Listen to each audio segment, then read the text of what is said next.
हम आज स्टार्ट करने जा रहे हैं एक नया टॉपिक या नया सब्जेक्ट कह सकते हैं आप, जिसका नाम है थ्योरी ऑफ बाउंडेड ऑपरेटर्स। इसे जो हम पढ़ेंगे वो एमएससी मैथमेटिक्स डीयू के सिलेबस के अकॉर्डिंग पढ़ेंगे, क्योंकि मैं खुद एक डीयू से पास आउट स्टूडेंट हूँ जिसने एमएससी में हिंदू कॉलेज में एडमिशन लिया था और डीयू से मैंने एमएससी मैथमेटिक्स पास आउट की है। तो हम ये subject theory of bounded operators पढ़ेंगे। और ऐसा नहीं है कि मैं आपको केवल नोट्स प्रोवाइड करूंगा और आप मेरे पीछे पीछे लिखोगे। मैं एक एक कॉन्सेप्ट जो भी मैं पढ़ाऊंगा उसकी मैं एक एक चीज और एक एक कॉन्सेप्ट बिल्कुल क्लियर करने की कोशिश करूंगा। मैं लिखूंगा बहुत कम, जहां नेसेसरी होगा और जहां जो लिखना पड़ेगा वो तो मैं लिखूंगा ही, लेकिन जो भी चीजें हैं वो मैं साथ साथ एक्सप्लेन करूंगा और आपको वो कॉन्सेप्ट क्लियर कराने की अपनी तरफ से पूरी कोशिश करूंगा। तो इस सब्जेक्ट के अंदर हमारे पास कोई भी सब्जेक्ट हो डीयू के अंदर वो हमेशा 4 यूनिट के अंदर डिवाइडेड होता है। तो इसका जो सिलेबस है वो 4 यूनिट के अंदर डिवाइडेड है। तो मैं अपनी तरफ से कोशिश करूंगा कि मैं almost first, second, third unit को 2-2 लेक्चर के अंदर खत्म कर दूं और फोर्थ यूनिट को एक लेक्चर के अंदर खत्म कर दूं, क्योंकि इसकी फोर्थ यूनिट बहुत छोटी है। 20 से 22 पेज के नोट्स है मेरे पास, उसके 25 पेज के होंगे मैक्स टू मैक्स। लेकिन जो पहली यूनिट, दूसरी यूनिट और तीसरी यूनिट है वो थोड़ी बड़ी है। क्योंकि फर्स्ट यूनिट इसलिए बड़ी है क्योंकि उसमें जो कॉन्सेप्चुअल बैकग्राउंड होता है, जो बैकग्राउंड सेट किया जाता है, वो है फर्स्ट यूनिट के अंदर। वेटेज के मामले में देखा जाए तो सेकंड, थर्ड यूनिट और फोर्थ यूनिट की वेटेज ज्यादा होती है थ्योरी एग्जामिनेशंस में डीयू के। लेकिन फर्स्ट यूनिट इतनी ही इंपॉर्टेंट है जितनी बाकी सारी यूनिट्स इंपॉर्टेंट है, क्योंकि अगर फर्स्ट यूनिट के कॉन्सेप्ट्स क्लियर नहीं होंगे तो हम आगे की यूनिट्स अच्छे से नहीं कर पाएंगे। तो फर्स्ट यूनिट के अंदर मैं अप्रोक्सीमेटली 2 लेक्चर लेने की कोशिश करूंगा और 2 लेक्चर में उस यूनिट को खत्म करने की कोशिश करूंगा, वैसे ही दूसरी यूनिट को, वैसे ही तीसरी यूनिट को। तो अब मैं इसमें जो हम कॉन्सेप्ट्स पढ़ेंगे उसको एक बैकग्राउंड क्लियर कर देता हूं। अब मैंने अपनी तरफ से आपको बता दिया कि मैं अप्रोक्सीमेटली 6 से 7 लेक्चर्स में खत्म करने की कोशिश करूंगा, लेकिन फिर भी हम मान के चलते हैं कि 10 से 12 लेक्चर्स लगेंगे, जिसमें मैं इस सब्जेक्ट को खत्म कर दूंगा। अब आप ये पूछोगे कि सर इसमें पढ़ेंगे क्या, या भैया इसमें पढ़ेंगे क्या। तो पहला जो हमारा नाम है, नाम से क्लियर है कि हम क्या पढ़ेंगे, बाउंडेड ऑपरेटर्स पढ़ेंगे, उसकी थ्योरी पढ़ेंगे। तो जितने भी ऑपरेटर्स इसमें होंगे वो सारे क्या होंगे, बाउंडेड होंगे। तो हम केवल और केवल बाउंडेड ऑपरेटर्स के बारे में पढ़ेंगे इसमें। आप जब ये पढ़ोगे टॉपिक, तो हम पढ़ना स्टार्ट करेंगे तो इसमें एक टर्म बहुत ज्यादा रिपीट होगी, स्पेक्ट्रल थ्योरी। Spectral theory. अब आप स्पेक्ट्रल थ्योरी से समझते क्या है और ये कहां से कॉन्सेप्ट आया है और इसका क्या मतलब है और क्यों हम ये पढ़ते हैं। स्पेक्ट्रल थ्योरी पहले तो मॉडर्न फंक्शनल एनालिसिस का टॉपिक है।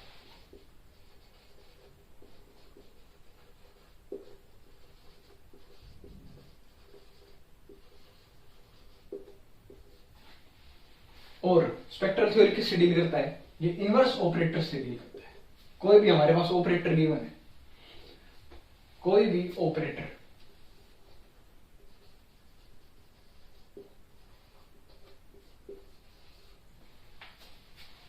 तो स्पेक्ट्रल थ्योरी उसके इनवर्स से डील करता है, इनवर्स।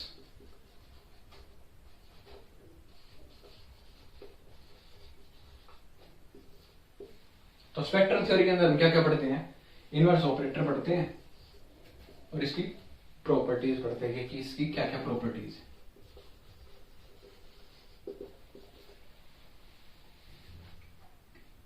तो आप ये टर्म रिपीट होते देखोगे, इसलिए मैंने आपको पहले एक्सप्लेन कर दिया कि हम इस टर्म का क्या मतलब है और क्यों ये आया है। और बेसिकली हम बाउंडेड ऑपरेटर्स पढ़ेंगे, हमें बाउंडेड ऑपरेटर्स की थ्योरी या प्रॉपर्टीज पढ़नी है।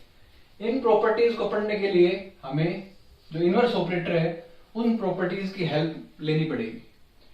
जब हम इसकी प्रॉपर्टीज समझ लेंगे अच्छे से तो हम इसकी प्रॉपर्टीज भी समझ लें।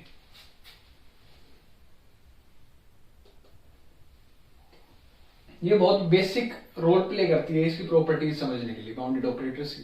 कोई भी ऑपरेटर है, कोई भी टी ऑपरेटर है एक्स टू एक्स, अगर हम इसके इनवर्स ऑपरेटर की प्रॉपर्टीज स्टडी कर लें तो हमें इसकी भी कुछ ना कुछ प्रॉपर्टीज अंडरस्टैंड हो जाएंगे कि ये इसकी प्रॉपर्टीज क्या है। ठीक है, अब मैं आपको बताता हूं कि हम फर्स्ट यूनिट के अंदर क्या क्या पढ़े, क्या क्या कॉन्सेप्ट्स हैं फर्स्ट यूनिट के अंदर, सेकंड यूनिट के अंदर। अब मैं आपको एक ब्रीफ इंट्रोडक्शन दूंगा सभी यूनिट्स का कि हम उसके अंदर क्या क्या पढ़ेंगे, क्या क्या आएगा उसके अंदर, कौन सी यूनिट में क्या पढ़ने वाले हैं, कौन सी यूनिट के अंदर क्या क्या कॉन्सेप्ट है। तो जो यूनिट 1 है उसके अंदर हमारे बेसिक कॉन्सेप्ट्स होंगे, जैसे कि हम स्पेक्ट्रम वगैरह पढ़ेंगे, स्पेक्ट्रल थ्योरी पढ़ेंगे बाउंडेड ऑपरेटर्स की। पहले हम पढ़ेंगे फाइनाइट डायमेंशनल केस में स्पेक्ट्रल थ्योरी, फिर हम पढ़ेंगे इनफाइनाइट डायमेंशनल केस में स्पेक्ट्रल थ्योरी। इनके अंदर हमारे पास आएंगे स्पेक्ट्रम, रिजोल्वेंट, फिर हम पढ़ेंगे uniform convergence, weak convergence, strong convergence, ये सारे कॉन्सेप्ट्स पढ़ेंगे। फिर हम इसमें एक बहुत इंपॉर्टेंट थ्योरम होती है स्पेक्ट्रल मैपिंग थ्योरम, वो थ्योरम फर्स्ट यूनिट के अंदर पढ़ेंगे।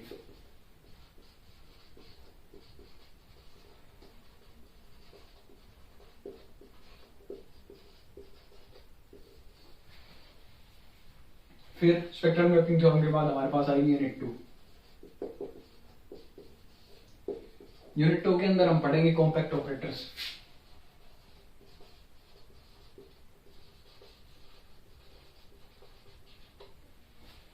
इनकी प्रॉपर्टीज,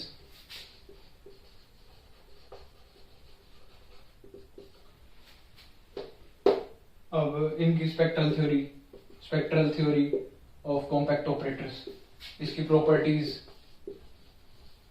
वैसे हम यूनिट 3 के अंदर पढ़ेंगे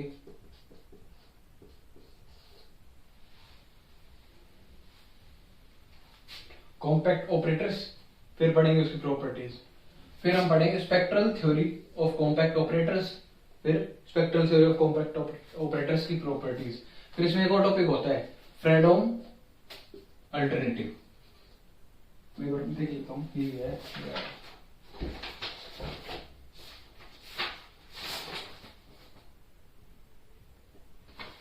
यही है फ्रेडहोम अल्टरनेटिव, एक ये कॉन्सेप्ट भी है इसके अंदर। यूनिट 3 में हम पढ़ेंगे सेल्फ एडजॉइंट ऑपरेटर्स, उनकी spectral theory, properties. Positive operators, उनकी प्रॉपर्टीज। प्रोजेक्शन ऑपरेटर, उनकी प्रॉपर्टीज। बेसिकली यही कॉन्सेप्ट्स हैं। और फिर motivation for the spectral theory, ये वगैरह, जैसे किस वजह से इंपॉर्टेंट है स्पेक्ट्रल थ्योरी, क्या उसके पीछे का रीजन है, हम क्यों पढ़ते हैं, ये वगैरह हम यूनिट 3 में पढ़ेंगे। फिर यूनिट 4 में आ जाता है हमारे पास polar decomposition, trace class operators वगैरह जो भी है। मैं जब जो भी यूनिट स्टार्ट करूंगा उसका पहले एक ब्रीफ इंट्रोडक्शन दे दूंगा, एक्सप्लेन कर दूंगा कि क्या कॉन्सेप्ट कहाँ कनेक्ट हो रहा है और कहाँ से वो कॉन्सेप्ट आया है। मैं आपको सारी चीजें एक्सप्लेन करते हुए चलूंगा और सारी चीजें ऐसे पढ़ेंगे कि हमें मेमोराइज करने की जरूरत ना पड़े, हमारी अंडरस्टैंडिंग इतनी बिल्ड हो जाए कि हमें वो रटने ना पड़े, हमारे समझ में आ जाए कॉन्सेप्ट। तो हम स्टार्ट करते हैं यूनिट 1 से।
तो अब हम अपनी फर्स्ट यूनिट स्टार्ट करते हैं।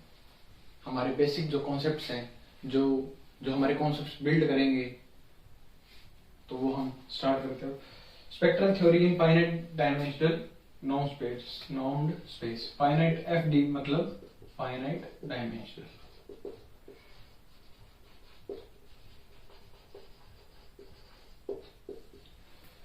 तो spectral theory in finite dimensional normed space, ये हम स्टार्ट करते हैं। जो फाइनाइट डायमेंशनल केस में जो स्पेक्ट्रल थ्योरी होती है वो किससे रिप्रेजेंट की जाती है? हम जो फाइनाइट डायमेंशनल नाउन्ड स्पेस में जो हमारी स्पेक्ट्रल थ्योरी है उसको हम रिप्रेजेंट करते हैं किससे? मैट्रिक्स आइगन वैल्यू थ्योरी से। अब आप पूछोगे सर क्यों करते हैं? क्यों करते हैं हम मैट्रिक्स आइगन वैल्यू थ्योरी से इसे रिप्रेजेंट? फर्स्ट क्वेश्चन होता है व्हाई। देखो, हमारे पास कोई भी एक लीनियर ऑपरेटर है t from x to x,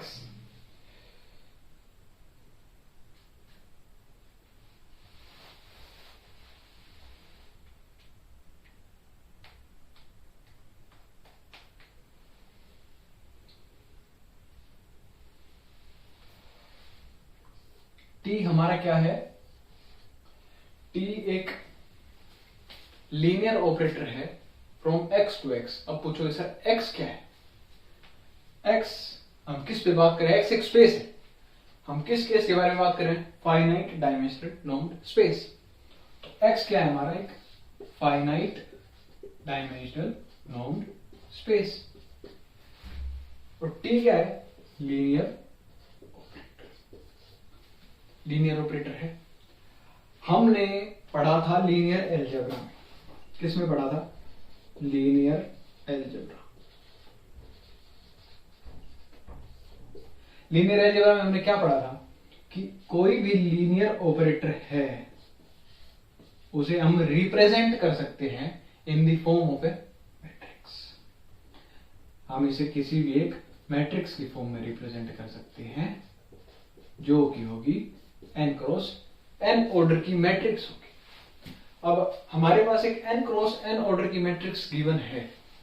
अगर ये n क्रॉस n ऑर्डर की मैट्रिक्स है तो हम इसकी आइगन वैल्यू और आइगन वेक्टर निकाल सकते हैं। कैसे निकाल सकते हैं? हमारे पास आइगन वैल्यू और आइगन वेक्टर निकालने के लिए एक फॉर्मूला होता है, वो होता है ax = λx होता है। हम जब लीनियर अलजेब्रा में एक मैट्रिक्स की आइगन वैल्यू और आइगन वेक्टर निकालते हैं तो हम एक फॉर्मूला निकालते हैं। कहां से आता है? ये आता है हमारा एक कैरेक्टरिस्टिक इक्वेशन से।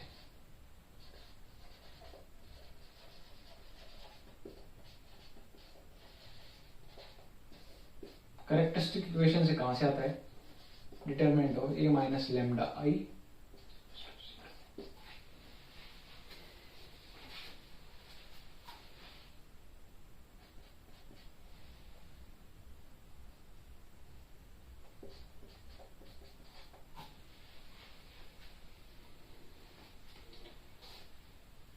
और हम इसे लिख सकते हैं ax = λx। और जो लैम्डा होता है उसे हम बोलते हैं आइगन वैल्यू, और जो x होता है उसे बोलते हैं आइगन वेक्टर करस्पॉन्डिंग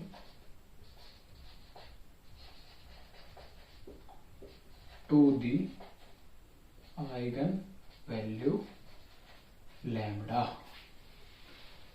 ठीक है।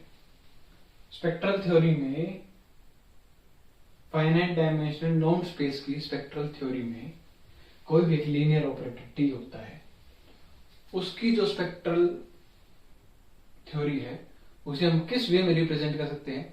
मैट्रिक्स आइगन वैल्यू थ्योरी के represent. Matrix eigen value theory तो एक सिंपल सा कॉन्सेप्ट है जो हमने लीनियर अलजेब्रा में पढ़ा है कि अगर कोई भी मैट्रिक्स गिवन है तो उसकी आइगन वैल्यू और आइगन वेक्टर हम कैसे निकाल सकते हैं? वो ऐसे निकाल सकते हैं with the help of characteristic equation. अब यहाँ पे एक चीज और आ जाती है, आइगन स्पेस का कॉन्सेप्ट और होता है एक आइगन स्पेस। आइगन स्पेस क्या होता है? Zero vector union all eigenvectors corresponding to the eigen value lambda, उनका यूनियन विद जीरो, आप लिख रहे हैं आप all eigenvectors corresponding to the eigen value lambda union zero is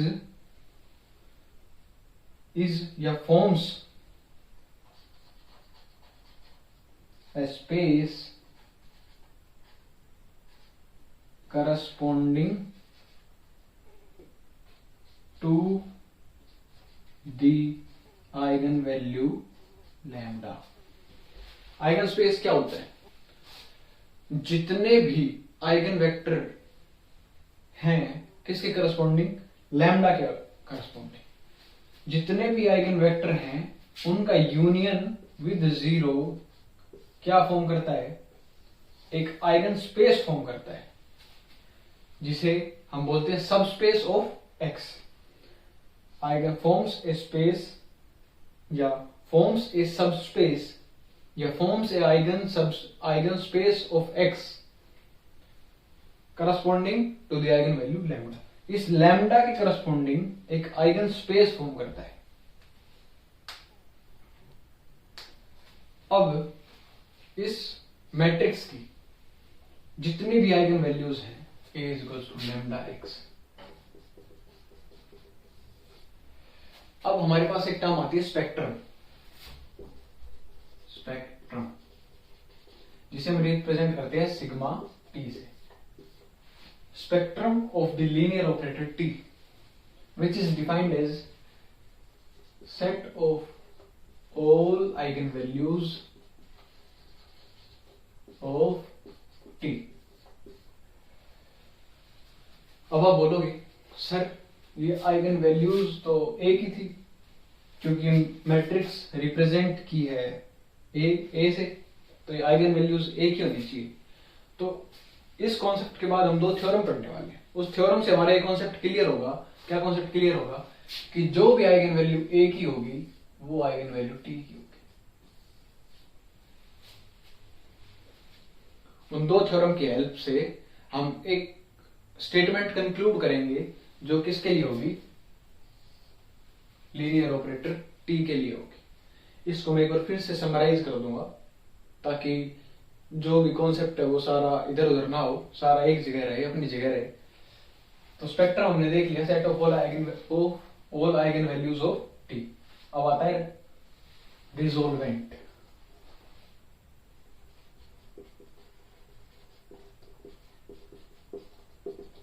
ये क्या होता है? Complex minus sigma T, sorry rho T, sigma T,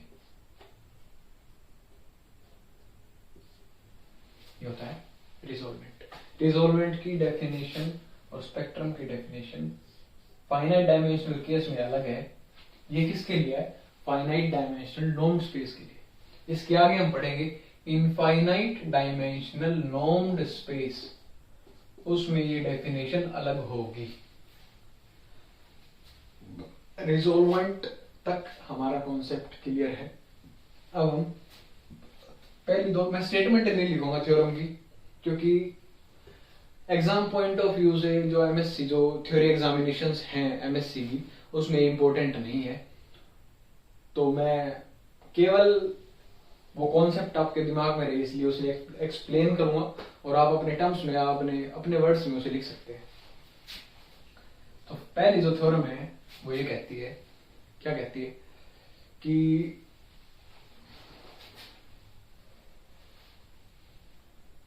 कोई भी मैट्रिक्स है ए n क्रॉस n ऑर्डर की, इसकी आइगन वैल्यूज किससे दी जाएंगी?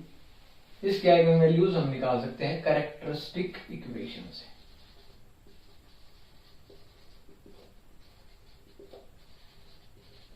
कैरेक्टरिस्टिक इक्वेशन क्या होती है? कैरेक्टरिस्टिक इक्वेशन एक तो मैंने ये लिख दी, एक हम इसे ऐसे लिख सकते हैं x minus A I equals to 0, या लैम्डा लिख सकते हैं यहाँ पे। यहाँ से जो a और i है वो n क्रॉस n ऑर्डर की है, दोनों a b और i b, तो -1 की पावर n कॉमन आएगा और यहां बचेगा a माइनस लैम्डा i। तो यहां से ड्राइव होती है ये वाली इक्वेशन। तो अब हम कहां थे, जो आइगन वैल्यूज हैं, आइगन वैल्यूज वो किससे दी जाती है, कैरेक्टरिस्टिक इक्वेशन से दी जाती है। और ये कहती है, ये थ्योरम कहती है कि आइगन वैल्यू एटलीस्ट 1 होगी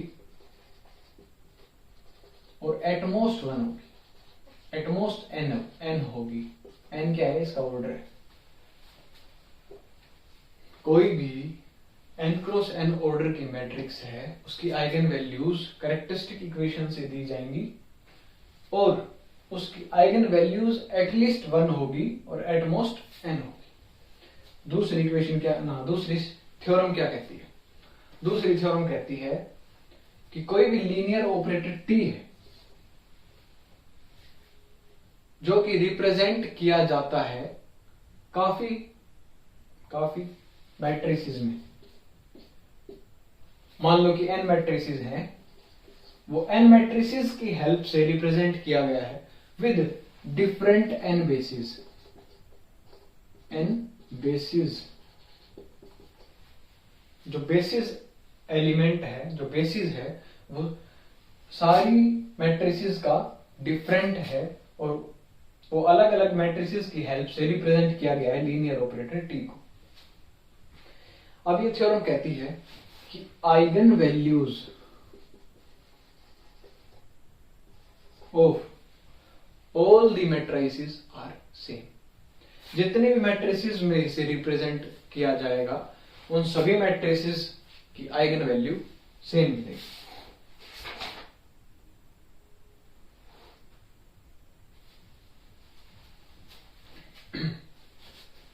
या वो मैट्रिसेस सिमिलर मिलेंगे, same.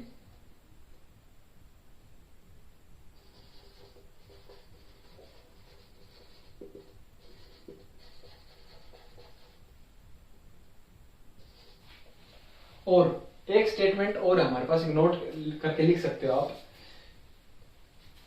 Similar matrices have same eigen values.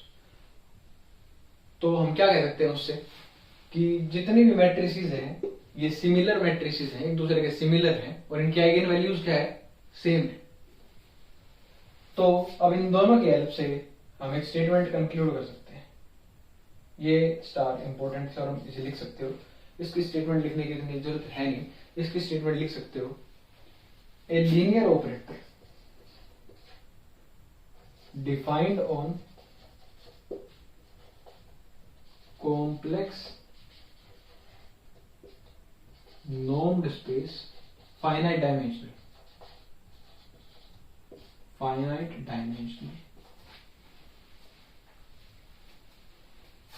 and this space must not be equal to 0. A linear operator defined on a complex normed space has at least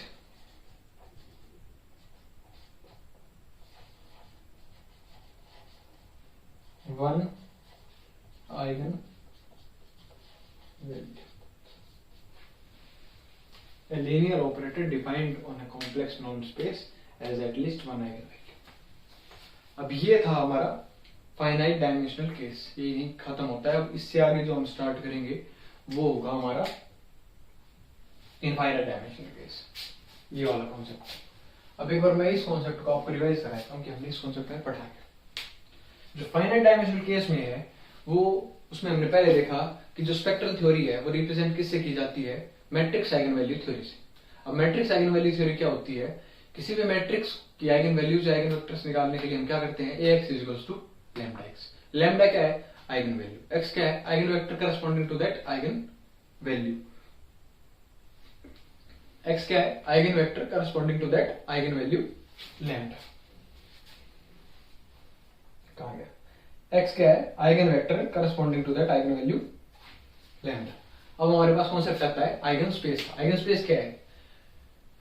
जितने भी eigen vectors हैं किसके corresponding? उस एक lambda के according, single value lambda के according के corresponding जितने भी आइगन वेक्टर्स हैं उनका यूनियन विद जीरो क्या फॉर्म करता है? एक आइगन स्पेस फॉर्म करता है, जो कि क्या है? एक सब स्पेस है। किसका?